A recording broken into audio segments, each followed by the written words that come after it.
भारतीय ऋषियों ने प्रार्थना की, अस्तोमा सद्गमय तमसोमा ज्योतिर्गमय। हे प्रभु, आप ही हमारे असत्य को दूर कीजिए, हमारे अंधकार को दूर कीजिए। अब अद्भुत बात यह किसी भी भाषा में की जाए, परमेश्वर को तो सब भाषाएं आती है। बाइबल कहती है कि उसने सब भाषाओं को उत्पत्ति की। दुनिया की तमाम, आपकी मराठी भाषा, बंगाली, उड़िया, कन्नड़, तेलुगु, और केवल भारत की क्यों, रशिया की, French, America, Japan, Turkey, Spain, Spanish, दुनिया की बात करिए ना, दुनिया की बात कीजिए। हम सिर्फ अपने भौगोलिक क्षेत्र को ही देखते हैं, अपने आसपास के क्षेत्र को देखते हैं। भाई हम इस शहर में रहते हैं, अरे भाई बहुत बड़ी दुनिया है, बहुत बड़ी दुनिया। पूरी दुनिया की बात कीजिए। पूरी दुनिया का बोझ कौन उठाएगा? पूरी दुनिया के लिए कौन अपना प्राण दे सकता है? आपको समझना है,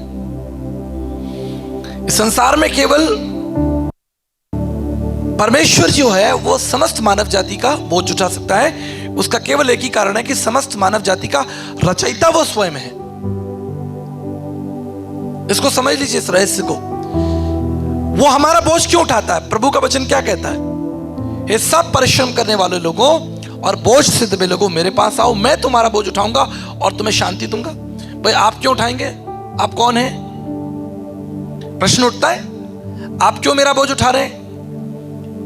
इसको समझ लीजिए, क्योंकि वो कोई संत नहीं है, कोई महात्मा नहीं है, स्वयंभू परमेश्वर है। उसने ही हमें प्राण दान दिया है, उसने हमको जीवन दिया है।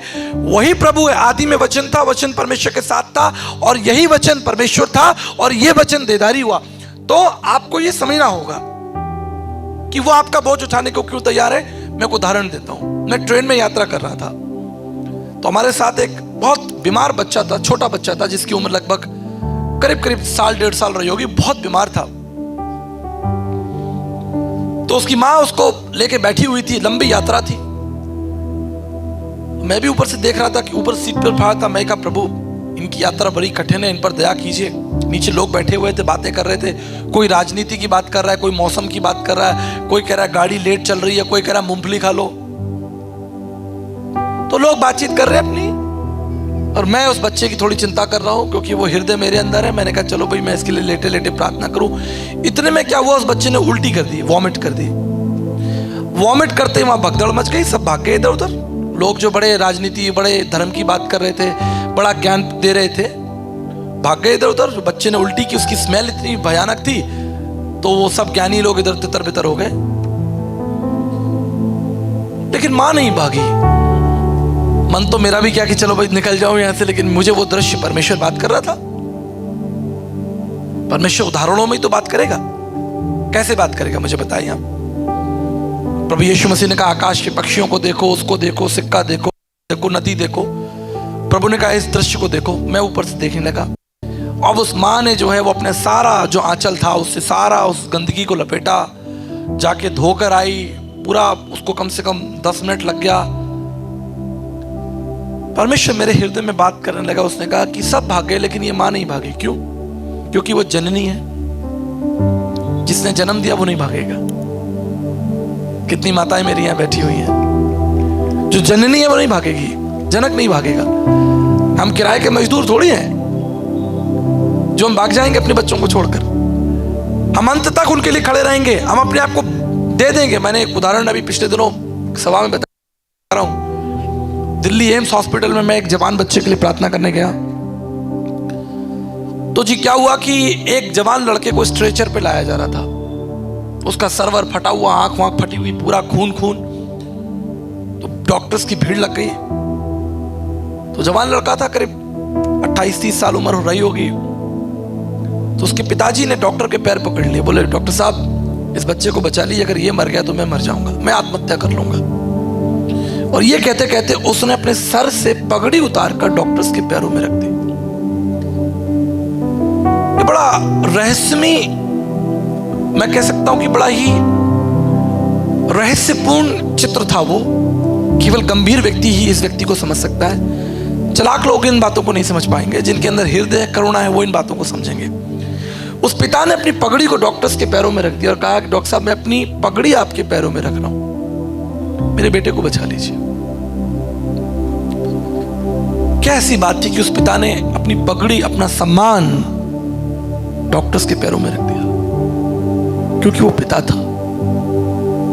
सड़क पर चलता वो कोई आदमी नहीं, कोई किराए पे बुलाया गया तमाशबीन नहीं था, पिता था। सुसमाचार क्या है? सुसमाचार कोई मनुष्यों की दृष्टि में लिखा गया, कोई चालाकी से लिखा गया कोई दर्शन नहीं है। सुसमाचार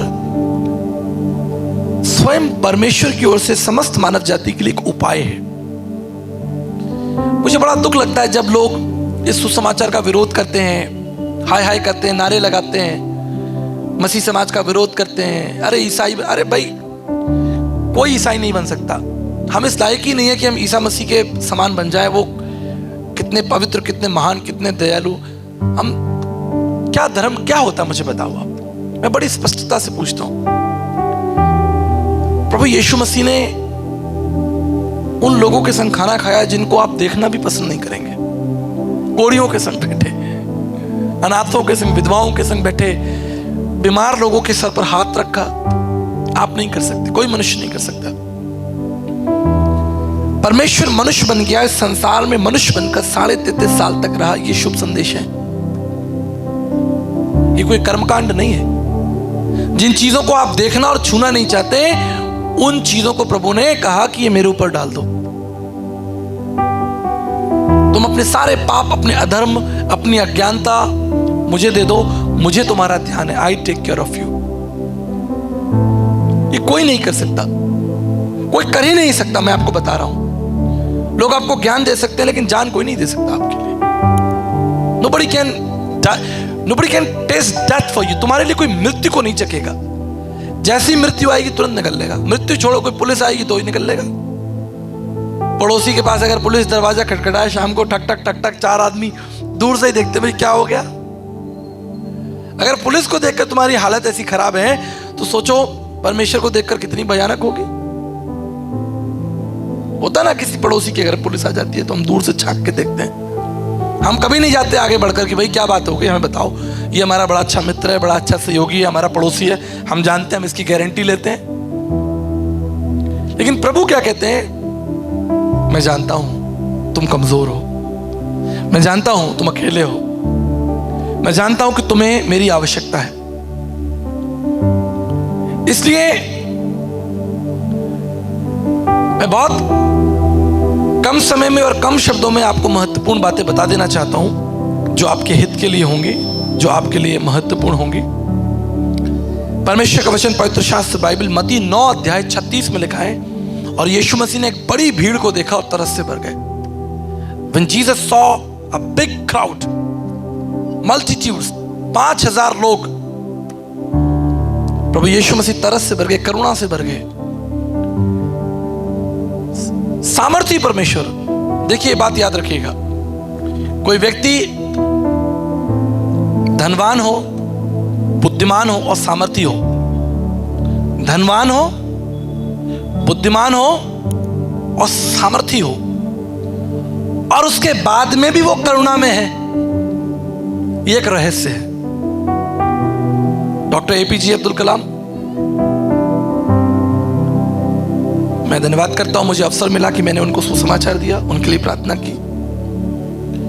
तो वो योग्य थे, भारत के राष्ट्रपति थे, पद थी, प्रतिष्ठा थी, सम्मान था, किसी को भी पकड़वा सकते थे, किसी के बारे में अरे भाई ये व्यक्ति गलत कर रहा है, पुलिस उनकी, सब पीछे लोग कमांडोज लगे हुए हैं। लेकिन उनका जो हृदय था बड़ा कोमल था, बड़ा कोमल हृदय था। आज भैया देखो लोगों को, ऐसे ऐसे खतरनाक लोग घूम रहे सड़क पर, बहुत खतरनाक लोग हैं। मैं बता रहा हूं आपको, अगर आपकी गाड़ी किसी से टच हो जाए तो वो ये नहीं पूछेगा भाई साहब आप ठीक हो, वो आके पहले आपके दांत तोड़ेगा। क्या तुमने मेरी गाड़ी तोड़ी, मैं तुम्हारी दांत तोड़ूंगा। ये चल रहा है। झूठ फरेब देखो, जिस दवाई में आप 20 रुपए में ठीक हो सकते थे उसके लिए 2000 रुपए ले लिया आपसे, ठग लिया आपको।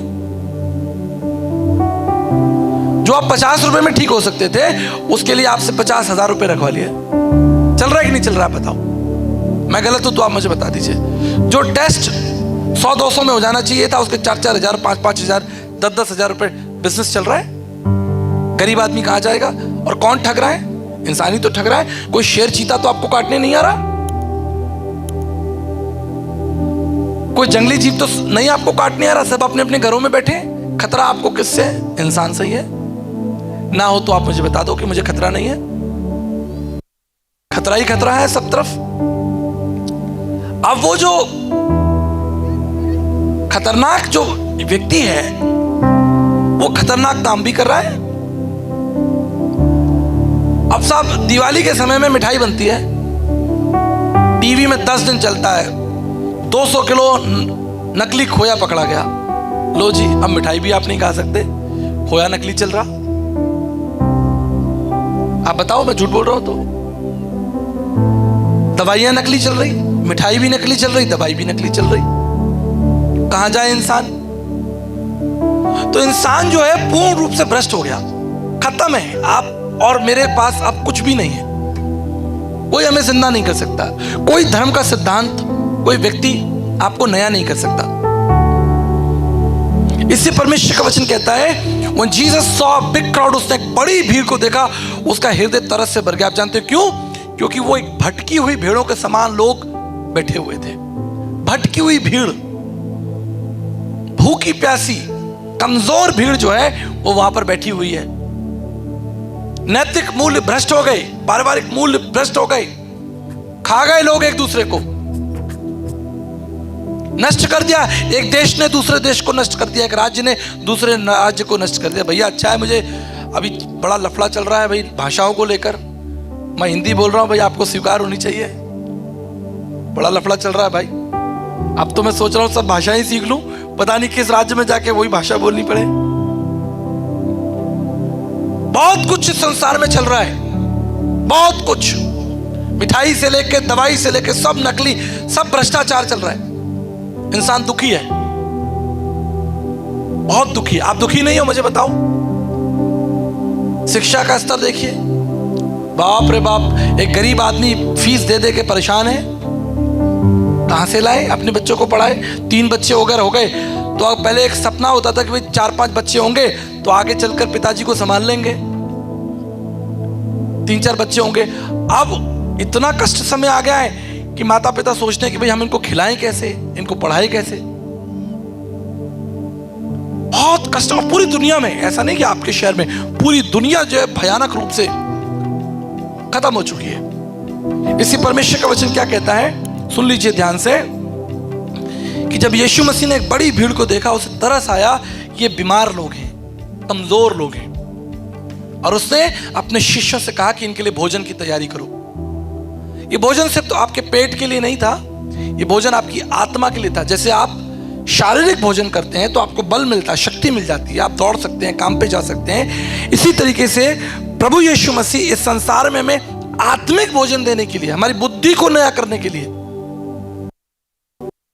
हमारी बुद्धि को नया करने के लिए वो प्रकाश, प्रभु ने कहा मैं उजियाला हूं, I am the light of the world. जो मुझ में होगा वो अंधकार में नहीं चलेगा। मैं जीवन हूं, पुनरुत्थान और जीवन में हूं। जो मेरे पास आएगा, अगर मर भी गया हो, अगर आप आत्मिक रूप से मर भी गए हो, प्रभु आपको जिंदा कर देगा। हालेलुया। मेरे एक जानकार है, सहयोगी है मेरे, उन्होंने एक बार, पुरानी उनकी गवाही बता रहा हूं आपको, कि प्रभु कैसे नया करता है। आप सोच रहे होंगे प्रभु कैसे नया करता है, सुनिए। तो जी एक बार की घटना है, पुरानी 15-20 साल, जवान भाई थे वो चोर थे। उन्होंने एक ट्रक चोरी कर लिया। आप ट्रक चोरी तो कर लिया, उसे खड़ा कहां करें? ट्रक को कहां छिपाया जाए? तो वो इधर उधर लेके 2 दिन तक ट्रक को भागते रहे, सोचते रहे कहां छुपाएं। लास्ट में जब थक गए तो उन्होंने एक कहीं जाकर मैदान में उस ट्रक को खड़ा कर दिया। डर तो अंदर था ही, कितना दूर जाएंगे, कहां जाएंगे। तो उन्होंने ट्रक को जो है वो एक स्थान में खड़ा कर दिया। तो वहां उसमें छुप कर बैठे हुए, ना खाना है ना पानी है, बड़ा परेशान है। 3 लोग थे। अब एक आदमी जा रहा पानी लेके, छुप एक लेके आ रहा, छुप छुप के खा रहे। तो वहां एक परिवार था जिन्होंने इनकी हालत देखी, सुबह से लेकर रात तक ट्रक खड़ा है, ये चक्कर क्या, कभी खाना कभी पानी। तो उनमें से एक सज्जन उनके पास में गया, भैया आप बड़े परेशान लग रहे हैं, सब ठीक है, आपका ट्रक ठीक है, आप लोग स्वस्थ हैं। तो उस व्यक्ति ने जान लिया कि ये लोग चोर हैं और चोर ट्रक करके यहां लेकर चोरी करके ले आए। प्रभु की बड़ी भारी दया थी, वो जो सज्जन था वो मसीह था। तो उस मसीह व्यक्ति ने उनको अपने घर बुलाया, उनके साथ भोजन संगति की, उनके लिए प्रार्थना की और उनको सुसमाचार दिया और 2 दिन तक उनकी सहायता की। और उसके बाद उन तीनों भाइयों ने निर्णय लिया कि हम जाएंगे और ये ट्रक जिसका है उसको वापस कर देंगे। और वो गए और उन्होंने ट्रक वापस कर दिया। आज वो व्यक्ति एक सेवक है, एक पास्टर है, एक इवेंजलिस्ट है। ऐसे करके परमेश्वर जो हमारी बुद्धि को नया कर देता है, ये आपको समझना है। यही चमत्कार है। लोग चमत्कार देखने आते ना, प्रभु का वचन कहता है कि यहूदी सामरी लोग खड़े हो गए, भाई क्या चमत्कार आप हमें दिखाओगे। तो बाइबल में सबसे बड़ा चमत्कार है वो ये है कि लाखों करोड़ों लोग यीशु मसीह के पास में आए, उन्होंने अपने अधर्म और अपने अपराधों को छोड़ा और उनका नाम जीवन की पुस्तक में लिखा गया। और उन लोगों को आप आसमान में देखेंगे। जब आप स्वर्गीय राज्य में जाएंगे आप देखेंगे। जकई, कल मैंने उदाहरण दिया था, अगर मसीह उसके पास नहीं आता तो क्या होता? मर जाता, वो अपने अधर्म और अपने पाप में मर जाता, खत्म हो जाता। उसके पास कोई मार्ग नहीं था। आप समझ लीजिए, बाइबल कहती है वो कुबड़ी स्त्री, जब यीशु मसीह आराधनालय में थे तो एक कुबड़ी स्त्री वहां पर आई और वहां लिखा है वचन में, वो किसी ठीक नहीं हो सकती थी। कोई तरीका नहीं था कि वो ठीक हो जाए, क्योंकि वो कुबड़ी थी बहुत सालों से, उसे शैतान ने पकड़ रखा था। वचन कहता है किसी भी रीति से वो ठीक नहीं हो सकती थी। जब किसी भी रीति से ठीक नहीं हो सकती थी तो फिर कोई बात ही नहीं है। लेकिन आप जानते क्या हुआ? प्रभु यीशु मसीह ने उस पर दृष्टि की और उसे अपने पास बुलाया और अपने हाथों को उस पर रखा और वो चंगी हो गई, सीधी हो गई और प्रभु की स्तुति करने लगे। अगर ये आप कर लेते, अगर आप अपने स्वामी बन जाते, आप अपने आप को ठीक कर लेते, ऑपरेशन खुद ही कर लेते, तो आपको डॉक्टर की क्या आवश्यकता? कोई आवश्यकता नहीं। आप खुद अंधकार से पार रख सकते, तो आपको गुरु की आवश्यकता नहीं। दर्शन क्या कहता है? बिन जाने प्रीत ना होए, बिन गुरु होए ना विवेक। जब तक आपको सत्य नहीं मालूम होगा आप जान नहीं सकते। और सत्य बताने के लिए आपको गुरु चाहिए। गुरु का मतलब गु माने अंधकार, रू माने दूर करने वाला। एक ऐसा व्यक्ति जो आपके अंधकार को दूर कर सके, आपके डर को दूर कर सके, उसे गुरु स्वीकार किया गया। इसलिए दर्शन क्या कहता है? श्वेतवास उपनिषद में लिखा है, विश्वेकम परिवेष्टारम ज्ञात्वा ते मुच्यते सर्वपाशो। समस्त जगत को घेरे हुए एक अद्वितीय परमेश्वर को जानकर मनुष्य सब अंधकार से बाहर निकल सकता है। समस्त जगत को घेरे एक, एकम ब्रह्म द्वितीय नास्ति, एकम सत्य। परमेश्वर 2 4 6 नहीं है। परमेश्वर एकम ब्रह्म द्वितीय नास्ति, एकम सत्य द्वितीय नास्ति। दूसरा कोई परमेश्वर नहीं है, परमेश्वर एक है। एक ईश्वरवाद, भारतीय दर्शन में एक ईश्वरवाद को स्वीकार किया गया है। बहु एक ईश्वरवाद की संज्ञा दी है, लेकिन स्वीकार एक ईश्वरवाद को किया गया। इसलिए जब कभी आप गुरुकुल में अध्ययन करने आएंगे, इसके बारे में विस्तार से बात होगी। ज्ञान अग्नि सर्व कर्माणि भस्मा तो कृत, तथा भगवत गीता 4:37 में लिखा है कि ज्ञान के दूर हो जाएगा। तो ज्ञान आएगा कहां से? मनुष्यों के पास तो वो ज्ञान है नहीं, आपके पास तो बल शक्ति है नहीं, आपके पास तो वो इच्छा शक्ति है नहीं। आप किसी को रास्ता थोड़ी दिखा रहे हैं। आप क्या हो रहा है? देखिए, कल्पना कीजिए, सोचिए 1 मिनट के लिए। ये एक व्यक्ति अंधा है और वो रास्ता पार कर रहा है। कल्पना कीजिए, सोचिए। जब मैं दर्शन की क्लासेस लेता हूं तो हम सिखाते हैं, सोचना सिखाते हैं। एक व्यक्ति अंधा है और सड़क पार कर रहा है लकड़ी लेके, और दूसरा कोई व्यक्ति आया, उसने देखा कि अंधा सड़क पार कर रहा है। उसने क्या किया? उसे उसका हाथ पकड़कर धीरे धीरे एक गड्ढे की तरफ ले गया और उसे गड्ढे में गिरा दिया। आपको कैसा लगेगा? उस दृश्य को देख रहे आपको कैसा लगेगा? एक व्यक्ति ने जो देख सकता है और वो देख रहा है कि एक अंधा सड़क पार कर रहा है, लेकिन उसने शरारत की, उसने बदमाशी की और उस अंधे को एक गड्ढे की तरफ ले गया और उसके लिए ठोकर का कारण बना, गड्ढे में गिराने का कारण बना। How you will feel? आपको बुरा लगेगा, आपको कष्ट होगा, शायद आप उस व्यक्ति से झगड़ा करेंगे, उसे मारेंगे और उस अंधे की सहायता करेंगे, उससे निकाल। अगर आपके अंदर आत्मा होगा, अगर आप एक सच्चे ईमानदार व्यक्ति होंगे, आप इस चीज को बर्दाश्त नहीं कर पाएंगे। अगर आप मनुष्य होकर बर्दाश्त नहीं कर सकते तो क्या परमेश्वर बर्दाश्त कर लेगा कि सारी मानव जाति अंधकार में उस गड्ढे में गिर जाए, शैतान सबको लूट ले, सबका नाश हो? कभी नहीं हो सकता। इसी परमेश्वर का वचन पवित्र शास्त्र बाइबल क्या कहती है? उसने इकलौते पुत्र को, पुत्र क्या होता है? पुत्र ये नहीं कि ऊपर परमेश्वर है, उसकी पत्नी है, उनके एक बच्चा हुआ, संसार में भेज दिया। पुत्र का मतलब होता है सामर्थ्य, संपूर्णता, अथॉरिटी। जब यीशु मसीह ने कहा द्वार में हूं, तो वो ये लकड़ी के दरवाजे की बात थोड़ी कर रहा है। जब यीशु मसीह कहते हैं कि मैं जीवन का जल हूं, तो जल का मतलब वो पानी की नदी की बात थोड़ी कर रहा है। वो तो एक संज्ञा दे रहा है, एक संज्ञा आपको समझाने के लिए उदाहरण दे रहा है कि मैं जीवन का जल हूं, मैं वो द्वार हूं जिससे तुम आओ जाओगे, तुमको स्वतंत्रता होगी। लकड़ी का द्वार थोड़ी है। इसी तरीके से पुत्र का मतलब ये नहीं है कि ऊपर कोई परमेश्वर है, उसकी पत्नी, उसने अपने पुत्र को भेज दिया। पुत्र, पुत्राणी, पुत्रम, पुत्र जो है वो परमेश्वर का उपाय है। उपाय को पुत्र कहा गया है। परमेश्वर की सामर्थ्य को, फुलनेस को पुत्र कहा गया है। इसलिए उस परमेश्वर ने क्या किया? इब्रानियों उसका 10 अध्याय उसके 5 में लिखा हुआ है कि एक यज्ञ वेदी तैयार की जाए, एक महायज्ञ होगा जिसमें परमेश्वर एक यज्ञ शरीर रूप धारण करेगा, इस संसार में आएगा। यीशु मसीह कौन है ये आपको समझना है, और जितनी जल्दी समझ लें आपके लिए बेहतर होगा, मेरे लिए बेहतर होगा। मेरी बात याद रखिएगा, परमेश्वर का उपाय। और ये उपाय हम कब से देख रहे हैं? ये उपाय हम सनातन काल देख रहे हैं, जब आदम और हव्वा नंगे थे और वो कोशिश कर रहे थे, अपने आप को ढांकने की कोशिश कर रहे थे। तो बाइबल कहती है उनकी नंगता को ढकने के लिए परमेश्वर ने एक उपाय किया, और वो उपाय क्या था? उसने एक निष्कलंक मेमने का वध किया और उसके चमड़े से आदम और हव्वा की नंगता को ढका। जब अब्राहम अपने पुत्र के साथ परमेश्वर की आराधना करने जा रहा था, उनके पास वहां पर वो मेमना नहीं था। पुत्र कहता है, पिता हमारे पास मेमना तो नहीं है, हम कैसे आराधना करेंगे? अब्राहम ने क्या कहा? यहोवा आप उपाय करेगा। हालेलुया। यीशु मसीह कौन है? यीशु मसीह परमेश्वर का सर्वोत्तम उपाय है समस्त मानव जाति के लिए। वो संसार में धर्म की स्थापना करने के लिए नहीं आया था, कर्मकांडों की स्थापना करने के लिए नहीं आया था। अंतिम बात बताकर मैं समाप्त करना चाहता हूं। परमेश्वर के श्रेष्ठ दास साधु सुंदर सिंह एक नदी में स्नान कर रहे थे। नदी का जल बड़ा ठंडा और बड़ा मीठा था। तो उन्हें लगा कि नदी का जल जो है बहुत ठंडा और मीठा है, क्यों ना मैं एक घड़े के इस जल को अपने घर ले चलूं, बड़ा स्वादिष्ट है, बड़ा मीठा है। तो उन्होंने एक घड़े में जल को इकट्ठा कर लिया और अपने कंधे पर रखकर अपने घर की तरफ चलने लगे।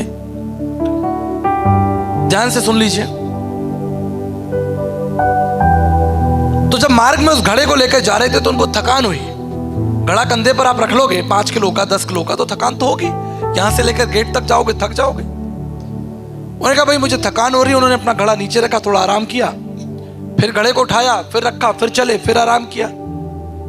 तो पवित्र आत्मा ने साधु सुंदर सिंह जी से सवाल पूछा कि सुंदर सिंह क्या बात है, बार बार घड़ा नीचे रख देते हो? बोले प्रभु जी बड़ा भारी है, क्या करूं, थोड़ा आराम मिल जाता है। बोले अरे अभी तो तुम नदी में स्नान कर रहे थे। तो जब आप नदी में स्नान करोगे, तैरोगे, गोते लगाओगे तो टनों पानी आपके ऊपर होगा। जो लोग तैरना जानते हैं उनको पता है, जब आप स्विमिंग पूल में अंदर नीचे उतरोगे, पानी के अंदर नीचे उतरोगे, तो पानी का बहुत बाहर जो है वो आपके पीठ पर होगा। तब आपको थकान नहीं होती। पूरा स्विमिंग पूल तुम्हारे ऊपर चढ़ा जा रहा है, पूरी नदी का हजारों टन पानी तुम्हारे ऊपर, और तुम नीचे गोता लगा रहे हो। गोताखोरों को भी देखा, ऑक्सीजन लगा के नीचे चले जाते हैं। हजारों टन पानी तुम्हारे ऊपर है, तुमको दर्द का अनुभव नहीं हो रहा। 5 किलो पानी लेके चल रहे हो, तुम्हारी हालत खराब।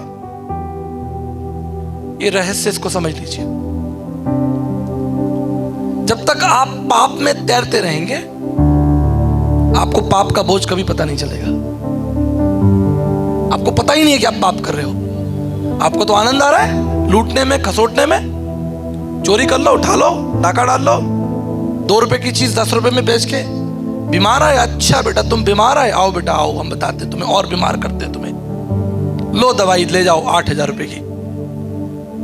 अच्छा बेटा तुम्हारे ऊपर केस है, लाओ बेटा 50,000 रुपए लो, तब तुमको छुड़वाता हूं। बहुत कुछ चल रहा है पूरी दुनिया में और सब जानते हैं। मैं ही क्या, सब जानते हैं। सत्य बोलने की थोड़ी हिम्मत हो। दुनिया में चल रहा है, पूरे विश्व में चल रहा है। चाइना के लोग भी कर रहे हैं, अफ्रीका भी कर रहे हैं, पाकिस्तान भी कर रहा है, जर्मनी, फ्रांस, सब जगह बेईमानी चल रही है। समझ लीजिए इस बात को। जब तक आप पाप में तैरते रहेंगे आपको पाप का बोझ पता नहीं चलेगा। लेकिन यदि आपके ही पाप, पड़ोसी के, रिश्तेदारों के, समाज के छोड़ो, यदि आपके ही पापों को आपके कंधे पर रख दिया जाए आप उठा नहीं सकते। आप ही के पापों की एक लिस्ट बनाकर आप ही के कंधे पर रख दी जाए बहुत भारी हो जाएगी, आप नहीं उठा सकते। इसलिए भारतीय दर्शन में लिखा है स्वयंभू सृष्टिकर्ता प्रजापत यगा यज्ञसम यगो यगा तत्रत्रम परमात्मम पुण्यदान बलयाग्नम सर्व पाप परिहरो रक्त प्रक्षणम आवश्यम परमात्मा श्रुत ब्रह्मनिष्ठम निष्पाप देहि त्रिकाल्यक उद्धार करता शरण स्थल। स्वयं परमेश्वर इस काम को करेगा, दूसरा कोई उपाय नहीं। उस बोझ को कोई नहीं उठा सकता। उस गंदगी को सिर्फ जननी ही उठा सकती है, जनक ही उठा सकता है जिसने पैदा किया हो। इसलिए परमेश्वर संसार में मनुष्य बनकर आ गया। आज हमारे लिए एक सीख है, हमारे लिए एक संदेश है। पहला यूहन्ना उसके 5 अध्याय 12 पद में लिखा है जिसके पास पुत्र है उसके पास जीवन है, जिसके पास पुत्र नहीं है उसके पास जीवन नहीं है। परमेश्वर का वचन कभी सलाह नहीं देता। परमेश्वर का वचन जो है वो आपको आदेश देता है। साफ साफ बात है, साफ बात। आपको अच्छी लगे कोई दिक्कत नहीं, बुरी लगे कोई दिक्कत नहीं। जिसके पास पुत्र है उसके पास जीवन है, जिसके पास पुत्र नहीं है वो जीवन को नहीं देखेगा, परमेश्वर के राज्य में प्रवेश नहीं कर सकता। तुम अपने अधर्मों को मान लो और छोड़ दो तो तुम पर दया की जाएगी। यह है शुभ संदेश। यदि तुम अपने अधर्मों को मान लो और छोड़ दो तो तुम पर दया की जाएगी, तुम नए कर दिए जाओगे। अपने सारे बोझ को उस परमेश्वर को दे दो, कोई दूसरा तरीका नहीं। परमेश्वर का उपाय आपके सामने है। The God's fullness, the authority, God Himself। इससे डॉक्टर सर्वपल्ली राधाकृष्ण जी ने कहा ज्ञान तुमको शास्त्रों में मिल जाएगा लेकिन जीवन यीशु मसीह के पास में। यदि तुम जीवन चाहते हो तो मसीह के पास में आओ, क्षमा मांगो, पश्चाताप करो, संपूर्ण रीति से अपने आप को उसके हाथों में दे दो। बाइबल कहती है आज भी वो करुणा में परमेश्वर है, आज भी वो आपके साथ है, आपकी चिंता करता है।